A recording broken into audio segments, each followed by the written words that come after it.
Imamat bab 17. Tempat menyembelih dan mempersembahkan korban.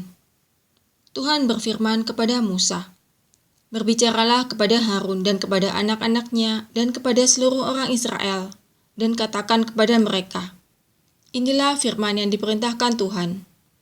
Setiap orang dari kaum Israel yang menyembelih lembu atau domba atau kambing di dalam perkemahan atau di luarnya, tetapi tidak membawanya ke pintu kemah pertemuan untuk dipersembahkan sebagai persembahan kepada Tuhan di depan kemah suci Tuhan, hal itu harus dihitungkan kepada orang itu sebagai hutang darah. Karena ia telah menumpahkan darah, dan orang itu haruslah dilenyapkan dari tengah-tengah bangsanya." Maksudnya supaya orang Israel membawa korban sembelihan mereka, yang biasa dipersembahkan mereka di padang kepada Tuhan, ke pintu kemah pertemuan, dengan menyerahkannya kepada imam, untuk dipersembahkan kepada Tuhan sebagai korban keselamatan. Imam harus menyiramkan darahnya pada mezbah Tuhan di depan pintu kemah pertemuan dan membakar lemaknya menjadi bau yang menyenangkan bagi Tuhan. Janganlah mereka mempersembahkan lagi korban mereka kepada jin-jin, sebab menyembah jin-jin itu adalah zina. Itulah yang harus menjadi ketetapan untuk selama-lamanya bagi mereka turun-temurun.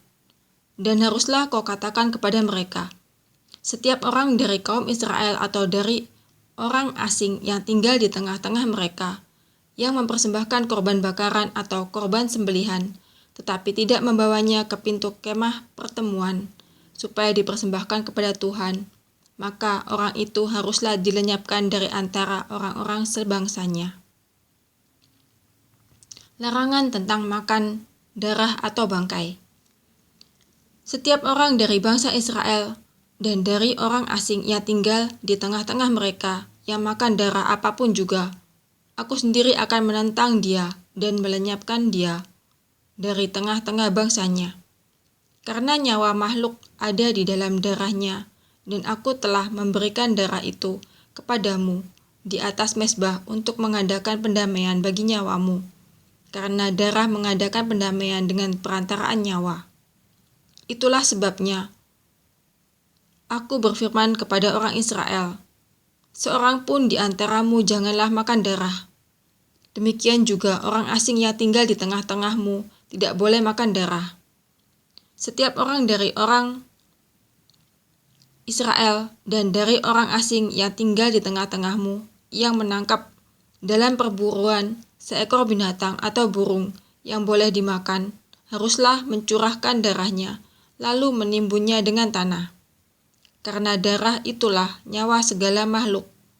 Sebab itu aku telah berfirman kepada orang Israel, darah makhluk apapun janganlah kamu makan, karena darah itulah nyawa segala makhluk.